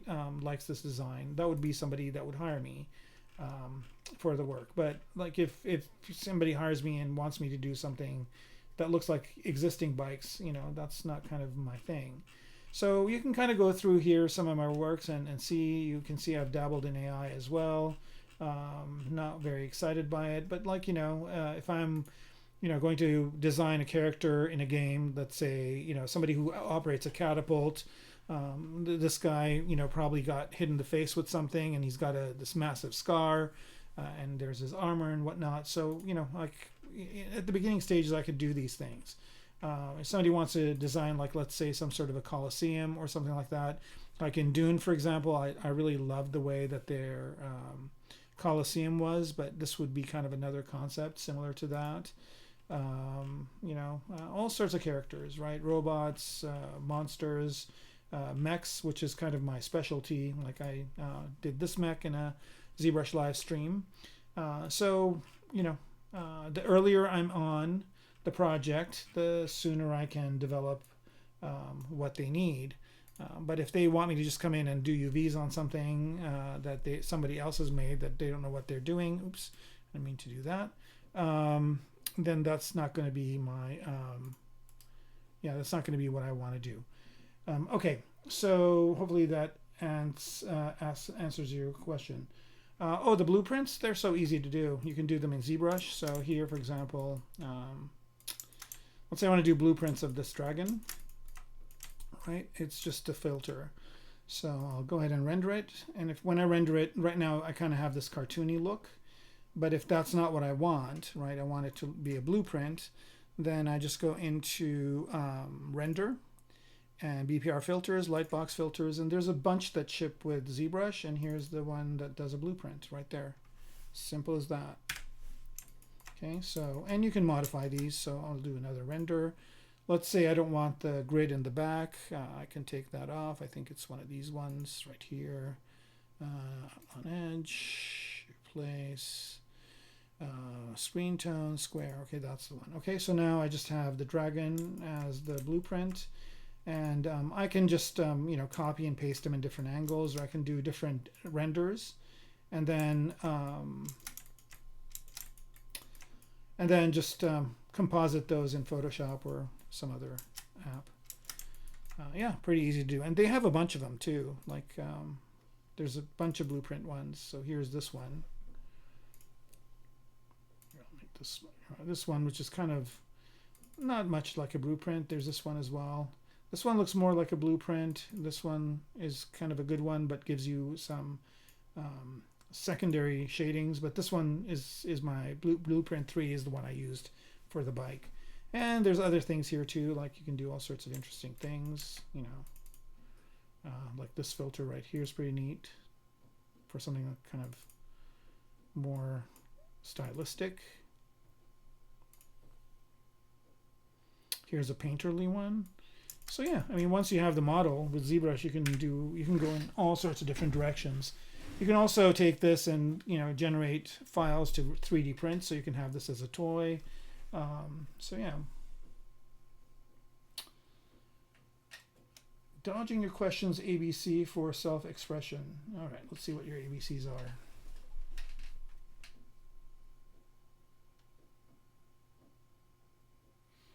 How do I want to be treated in a company? I don't know. I mean, I don't understand what the point of that question is. How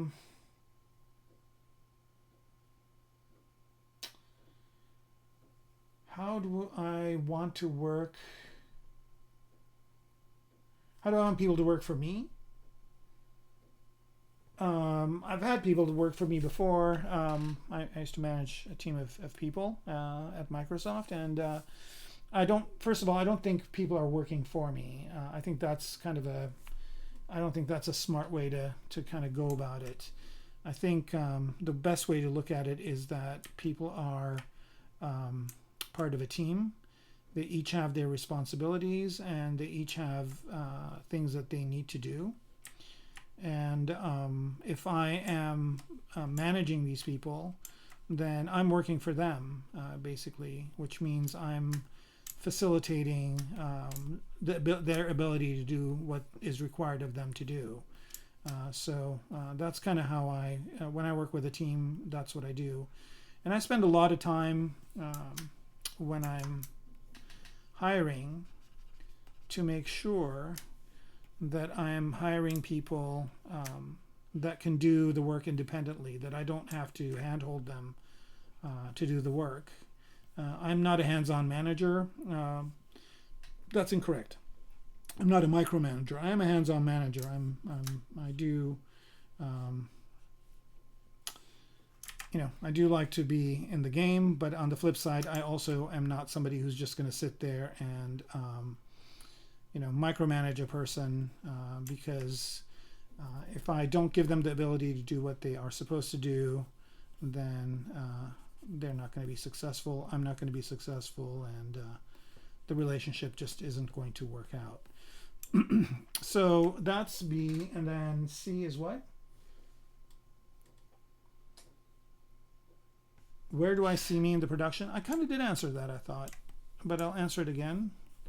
I usually like to be in pre-production. I like to be in design, concept design, and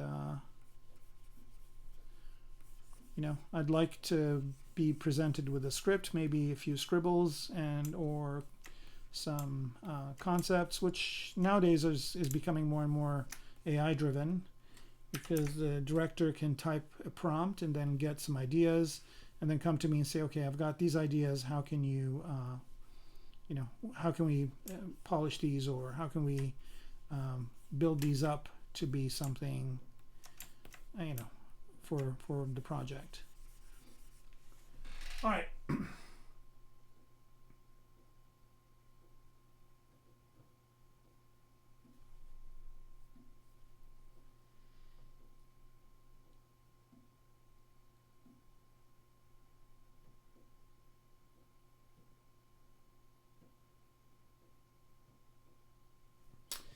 All right, I think we're kind of, not connecting here.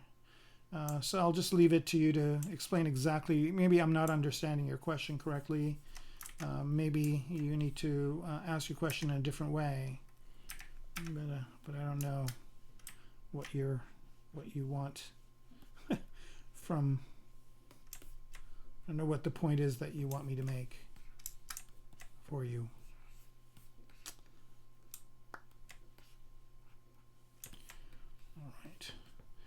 Kind of getting to the point where I want to break off this arm and have it be part of this. So I'm just going to separate this out, and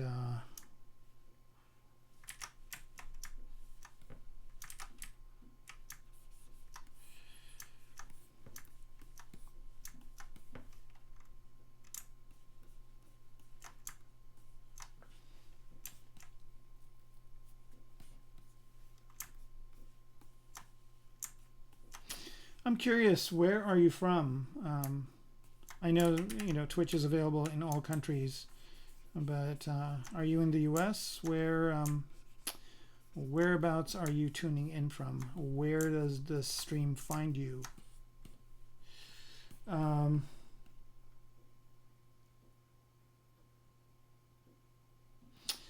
Oh, okay.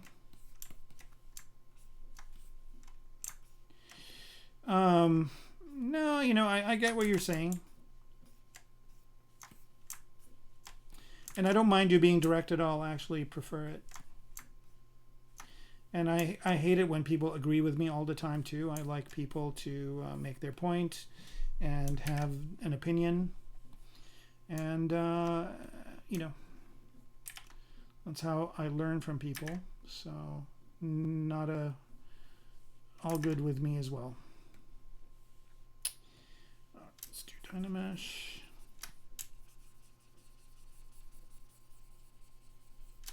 I would love to work for a German company for a while, just to kind of get a better understanding of the work culture, because I think Germans have a very good work ethic, and I admire their business sense, and their design sense is really admirable as well. So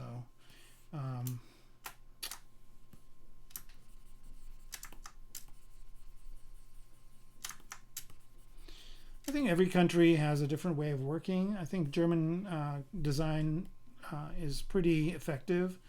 I'm not too thrilled with some of the new stuff, I gotta admit, though. Like, for example, I had a BMW M3. I still have it, actually. And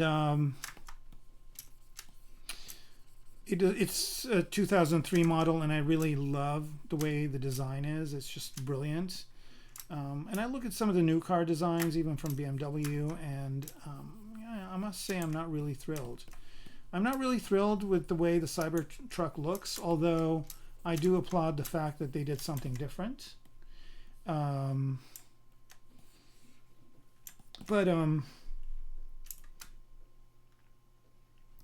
Yeah, I think that German design historically is super, super strong. Like, so many amazing things came out of German design. I'm a big fan of that. But on the flip side, I think recently I'm not as excited about it. I don't know where you are with that. USA, not Canada. I'm from the country that's causing a lot of chaos in the world right now. So it used to be, people were happy to talk to people who are in the U.S., but now, we're, yeah, not to say that I agree with everything that's going on in any way, shape, or form, but I want to keep this apolitical, so I'll stop. All right, merge down.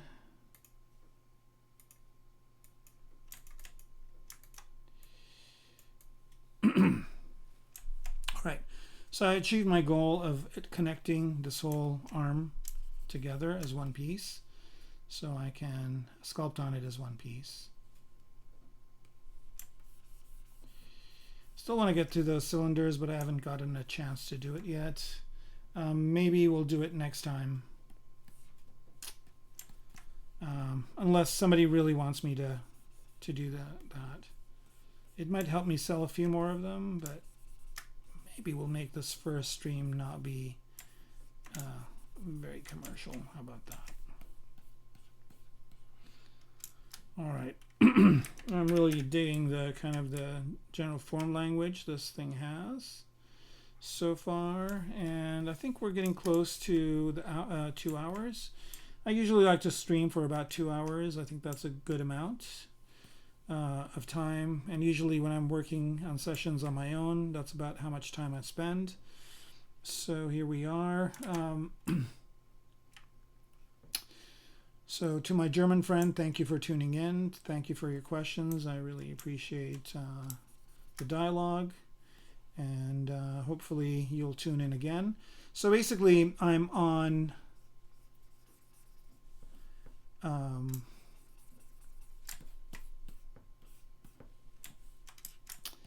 on Friday nights. So I'm either on here. So I'm here today, for example, and then next Friday I'm on ZBrush Live. And then the Friday after I'll be on here as well. And again, these my goal is to get these all uploaded into YouTube so you guys can watch it in the future as well as live. Okay, all right, so I think this is good enough. I always like to do some sort of a render at the end of a session just to get an idea of like what this will look like, and I don't really have a lot of detail here, and I don't really have a ground to put this thing on. So I'm going to get like some renders just to see what it looks like, and we'll call it a sesh. All right, let's go ahead and first thing I want to do is get a material here, and this is one of the materials that comes with the new ZBrush, the latest version, which is Pablo's Toon material. And let me get to it here real quick.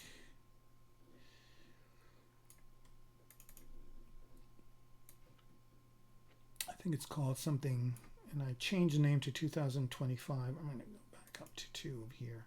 I think I almost had it too. Oh well. Where are you? I think I'm going to do, where is it? Something,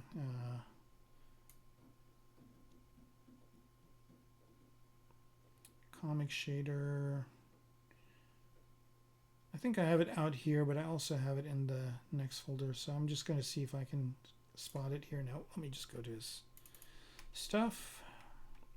And by the way, these are all really good if you're into doing graphic novels or whatever. These are all Pablo Munoz Gomez's materials. I think this is 22, 21, 2025. It's this one right here. Okay, and it creates a really cool kind of like graphic novel type of look, and this looks great already. I haven't even done anything to it. So and this is great because like this is real time, right? I'm not rendering it. It looks like this right off the bat. And if I do the render, then oh, I should use his filter too. This is easy enough. I have it here in my filters. Let's go out one. Filters.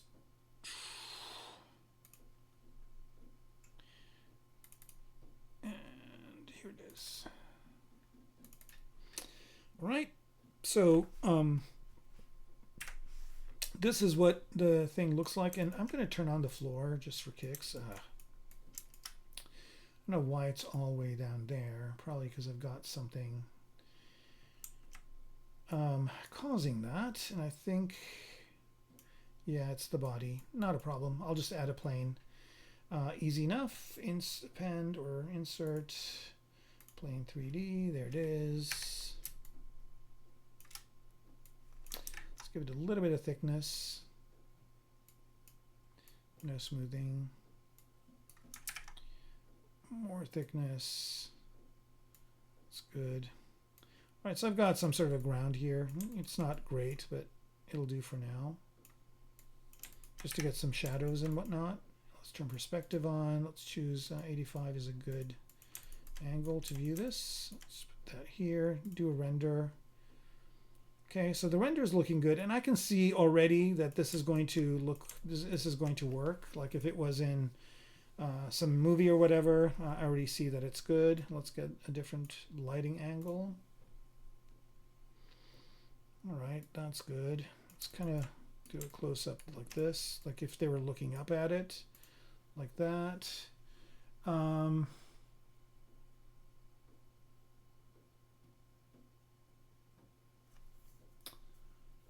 Oh, cool. Thanks, Lion's Path. I appreciate it. Okay, so now the ground obfuscated the render. I'll move this way. I think this will do it. Okay, so now it kind of looks good. And I think there's a few filters here that I turn off. I think it's this one, and there's a noise one that I turn off. Actually, I like the noise, but I don't want it in the background. And I think it's only in the background anyway. Okay, so here we go. So here's kind of the render that I'm going to keep for now. Oh, the floor again. Here we go. Okay, so that's good, and I think the light I want it to come from this angle, And again, the lighting doesn't really matter. Now, another thing to note here is that he's got some other, in the material, he's got some channels that he's turned off that might add to this. So I'm going to go ahead and turn those on. One of them is this kind of extra shadow, which in my case, it makes it darker, so that's not going to work. And I think this makes the kind of another angle of the shadow as well. I'm not digging this shadow angle too much. Let's try this one. All right. What's kind of odd is I kind of like this render more than I like the finalized render. And for the finalized render, I could, basically get what I want just by turning off shadows. So render properties, and I'll turn off shadows here. Or actually, let's try see what flat shadows look like. They're cool, but I think this will look better without a shadow. All right, that's good. And then the other thing here is that he's got some color additions to the filter. So I'm going to go ahead and turn those off. Where are they? Filters, filters, filters, BPR filters. Here we are. Okay, so I think this kind of adds this kind of draw effect on it. So I'm going to keep that there. What's this one? This creates a border as well. That's good. That's good. This one's off. Sharpen. Sharpen is always good. Maybe not as much. All right, the paint is what kind of I didn't want, so that's good. But if I have that there, if I have the paint on, instead of averaging, if I add the paint, that's cool. And then I can just choose a color. So I'm just going to choose more of like a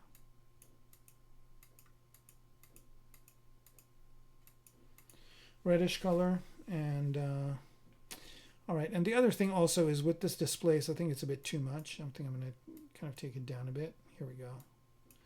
All right, that's a cool render. And if I had something in the background, this would look really, really neat. Get another angle here. Yeah, and so this is working, and I think I'm just going to leave it at that. I don't know if I'm going to continue this next time or not. You guys maybe can let me know in the comments. Okay, so yeah, my Instagram and information, let me share that, and I'll end the stream with that. Okay, so my Instagram is just kermaco, Kermaco, and that's all you got to remember, right? So there it is. I'll make it bigger so you can see it. So there it is. So it's just Instagram kermaco. And then the other thing to remember here is that if you click on my link tree, that gives you all my other sites. So if you want to see my portfolio, you just click on that. It takes you to my website. And you can see I design all sorts of different things. Mechs are kind of my main thing. This is the Gnomon video mech that I made. And I've got a few other ones as well. Here's the gargoyle mech. And here's another one, the mantis. And these I've done over the years. I need to add so much more to this page. I've done some characters as well, some creatures. This was for the ZBrush Summit. I do vehicles as well. This is a spinner that I did. So again, if you go to my Instagram, you can get the link to my portfolio, which I'm always adding to. I also have a couple of tutorials on Gnomon Workshop. Designing a piloted combat mech is kind of my beginning to end process. And then 3D scan and retopology for production is kind of another thing that I do, and you can watch that as well. Anything else? Oh yeah, I should mention my Gumroad. So on my Gumroad, I have a bunch of things, and more is going to be added. I think even one next week. But I've got these primitives brushes. There's a free version that you can download, which pretty much has everything you need. And I highly recommend you get that. And then there's a version that's $5 that has some extra pieces. And if you go to it, the slideshow will show you what the extra pieces are. So you can decide whether you want them or not. There are these ones right here. So if you do want these pieces as well to be part of the primitives brush, then it's $5, which is really a great deal for what you're getting, and also you're rewarding me. This one is free. I understand if you don't have the funds, you can get the free one, but if you do want these other pieces, definitely get the $5 one. And then there's this one, which is my 135 cylindrical Pro Primitives Crit Bash set. And this is what I was going to show in the stream, but I decided to do the dragon instead. But I'll probably do that next time. And also, I do have a video on my YouTube channel that will talk about this. But anyway, these shapes are really great, all polygrouped, all ready to go. Some high-res one and low-res ones, and you can use them in your projects. And also, the other thing that's great about these is that you don't have to use them the way they are. The topology is such that you can modify them. So even though there's 135 here, I would say it's infinite number of possibilities. So if you have something that needs to be cylindrical in shape, these are the things that you would need. Okay, so that's that. Going back to the dragon, here it is. And if you guys have any feedback for me on the stream or anything like that, let me know. This is kind of like my individual venture, so I would love to know what your thoughts are. And if you want me to do some specific types of things that I could customize my stream to do more specific things that you might be interested in, I'm more than happy to entertain your ideas. And if they are ideas that will work, then I will do them. So I usually do my streams as episodes and seasons. So I think this season is going to be this dragon and maybe some kit bash parts. And then next season will be something else, most probably something more hard surface and mechanical. All right. So everybody, thanks for tuning in. And hope to see you again next soon, and next time, next Friday or the Friday after. And I guess I will talk to everybody soon. Take care and happy ZBrushing. Bye bye.